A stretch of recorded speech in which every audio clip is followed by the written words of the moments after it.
It's great to be with everybody today. I love this topic. What is your one thing? And my one thing is for not only for myself, I want it for the world. I want everybody to find their life's purpose.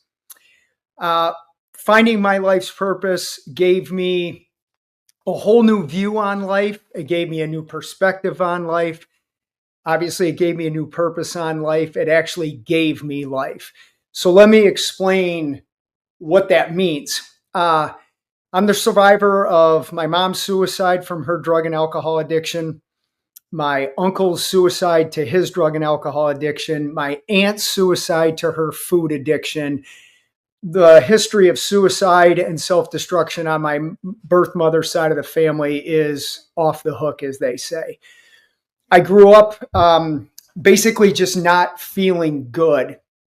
And what do I mean about not feeling good? I'm not talking about physically. I felt just emotionally disconnected. I didn't feel worthy of anything. I didn't feel I belonged. Even in my own family, I do have a stepmom and still do have a wonderful dad, loving friends, parents, everything around me that should seem like to be enough, but it wasn't internally. So I got involved with drugs and alcohol, had a 13-year horrific drug and alcohol addiction, everything that comes with drug usage. I don't really want to get into details of that. If you want details of that, I've written 6 books on that subject. But most importantly, what I'm talking about here was I had no purpose in my life. I had no direction. I thought I was going to be a pro hockey player at one point. My choice to use drugs kind of derailed that. And my purpose in life at that point became self-destructing to the point that I wasn't living to eventually find my life's purpose, or my one thing, as we're talking about today. So after 13 years of all this misery, I, by the grace of God, and I'd like to include my mom in there, I was given the greatest gift of my life at that point, and that was to receive a third drunk driving charge on April 15th of 1993. I think I registered a .36 on a breathalyzer, which for those of you that know, a .40 is legally dead. But I didn't look at that moment as a negative thing. I wasn't mad I received that DUI.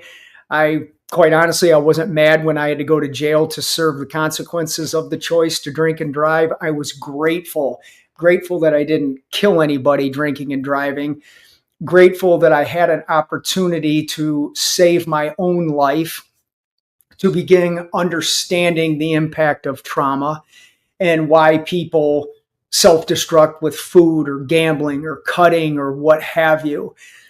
So it was a gift that then led me to my one thing, which is finding my life's purpose with my nonprofit, Racing for Recovery. But for the first couple years of my sobriety, I was just focusing on getting better physically, getting better spiritually, getting better emotionally, educationally, socially. I just wanted to be a better person. And through that self-betterment, having had that athletic background that I was talking about, I started doing this crazy thing called the IRONMAN triathlon. And the Ironman consists of a 2.4-mile swim, a 112-mile bike ride, and then you finish with a 26.2 marathon run. And I am actually in Augusta, Georgia, doing my 128th, I think, Ironman event tomorrow. And it was through doing these Ironmans that our local newspaper decided to run a story on me back in 2001. I had just come back from Ironman New Zealand. If you haven't been to New Zealand, I highly recommend you go. And the local newspaper, as I said, ran a story about my life, and the response from that newspaper article was overwhelming. I had my former hockey coach called me, friends of my parents, former drug users that I had associated with, people writing me letters from jails, from all over the country, of people that I had lost touch with. And they all said 2 things. I can't believe you're alive. and I can't believe you're doing what you're doing in your sobriety. So this is where my one thing culminated into actually finding my life's purpose. And I decided at that moment I could take my life, the good and the bad, and do something in it to serve other people. And that's when I founded Racing for Recovery in 2001. And since then, I've just been doing my one thing, living my life's purpose. And that is to make Racing for Recovery the best it can be. We do an annual 5K run the way Race for the Cure is done for breast cancer. We have a staff of over 30 professional counselors now that are providing family counseling, group counseling, individual counseling. We have a plant-based chef. We have 2 gyms. We have spiritual groups. It has turned into not a drug treatment center per se, but a mental wellness living institution that is full of love. It's full of compassion. It's full of integrity. It's full of perseverance. It's an example of what you can do when you're sober that eventually will lead to your one thing, which again is finding your life's purpose. I believe as human beings, when we finally can find our life's purpose and do something with that life's purpose. Now, notice I didn't say just find it. I said find it and then do something of service to other people. I think that's where we are truly here to shine. And I have been fortunate enough to be living in that one thing for over 24 years. I look forward to the next 24 years of living my one thing. It's the greatest feeling in the world. Next to the birth of my 4 amazing kids, living in my one thing with my life's purpose is a better rush than finishing an Ironman, having a master's degree, traveling the world, all these things. All of these things that I've been fortunate enough to persevere and accomplish, they are because I've been living my one thing, which is to be of service to other people through Racing for Recovery.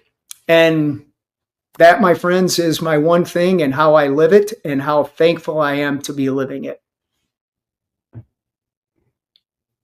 Implementation, right? The one, I think it's an amazing implementation of the purpose, right? Many people can talk about, oh yeah, I found it. And then, it's like singing in the shower. You're not going to make any money or become a popular singer by singing in the shower. You're spot on. And I think a lot, and I see this, I've witnessed it firsthand. People have a tendency to, and I don't like using this word success, but when you become successful, and what I determine successful is, it's not all about money. They see the travel, the health, the whatever. And I don't think they equate to how much work it takes to get to the level of the panel that we've been fortunate to listen to today. Things aren't handed to us. Mm-mm. Opportunities are handed to us. And sometimes we create our own opportunities, but the main thing is you have to work. And it's a consistent work that enables us to be on groups like this today. And that's what I want the audience to know. It's not easy, but it's definitely doable. Absolutely. Todd, I mean, I got to tell you, this is really inspirational. I'm literally going through a golden high school reunion weekend right now. And what you've just imparted to the audience is exactly what I know from working with and living with and talking with these guys I haven't seen in 50 years. It's an amazing experience. Thank you so much for being here. I feel very honored.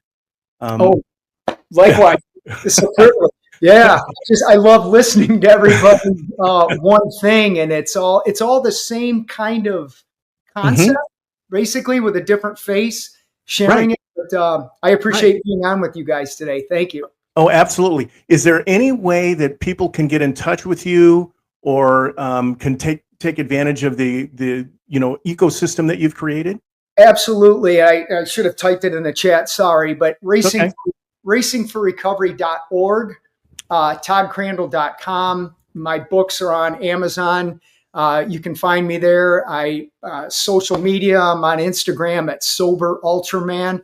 I answer everything personally. So if you contact me, you're not going to hear from an AI robot or anything like that. You're going to hear from me personally. But all kidding aside, I know somebody who's watching this right now is either personally going through a battle, has a family or a friend who's doing it. It's not just about substance abuse. To me, it's about mental wellness and living your best life.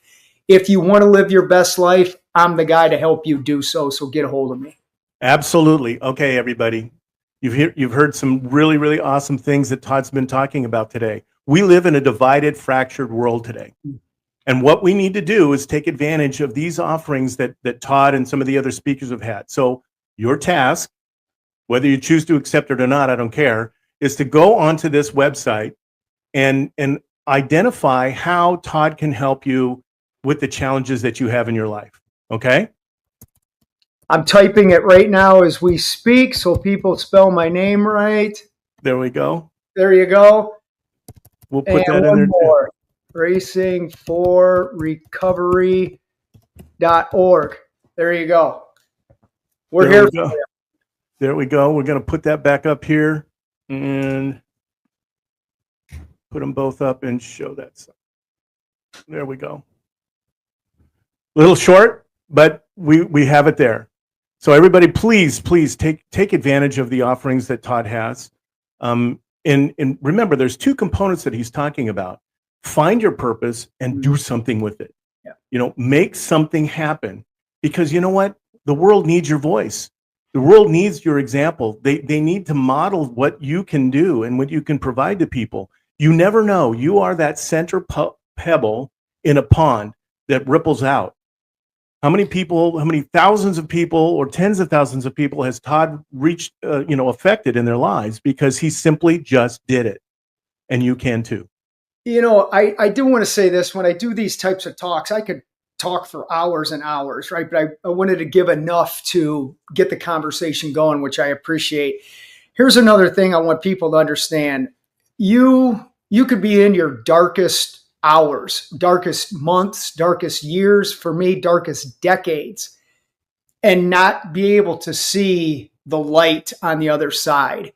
Mm-hmm. And I'm here to tell you that we have the ability to turn our own light switch on.